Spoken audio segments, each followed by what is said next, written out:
পাকিস্তান পারমাণবিক শক্তি সম্পন্ন হওয়ায় নিজেকে ইসলামিক দেশগুলি রক্ষাকর্তা বলতো, কিন্তু ইরান, সিরিয়া, প্যালেস্তাইনের ক্ষেত্রে আমেরিকার বিরোধিতা করার বদলে পাকিস্তানের সেনা ও সরকার দেশবাসীর ভবিষ্যৎ ও দেশের সম্পদ বন্ধক রেখে আমেরিকা থেকে লোন নেওয়ার জন্য ডোনাল্ড ট্রাম্পকে বিশ্বের শান্তির পুরস্কার নোবেল পিস প্রাইজের জন্য নমিনেট করলো। রেয়ার আর্থ মিনারেলসের স্যাম্পেলও পাকিস্তান ট্রাম্পের হাতে তুলে দিয়েছে। যে চায়না পাকিস্তানকে সবসময় সাপোর্ট করে এসছে, প্রচুর ইনভেস্টমেন্ট করেছে, তার সাথেও বিশ্বাসঘাতকতা করেছে।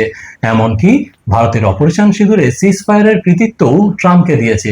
সেই ট্রাম্প এই জানুয়ারি মাসেই পাকিস্তানের সাধারণ জনতার ইউএসএ তে বসবাসের ভিসা বন্ধ করে দিয়েছে। অন্যদিকে বিশ্ব জিডিপি চতুর্থ স্থানে থাকা ভারত ট্রাম্পের 500% ট্যারিফের চাপেও বন্ধু রাশিয়ার হাত ছাড়েনি, বরং গোটা ইউরোপ সহ চীন ও মিডল ইস্টের দেশগুলিও ভারতের দিকে বন্ধুত্বের হাত বাড়িয়ে দিয়েছে।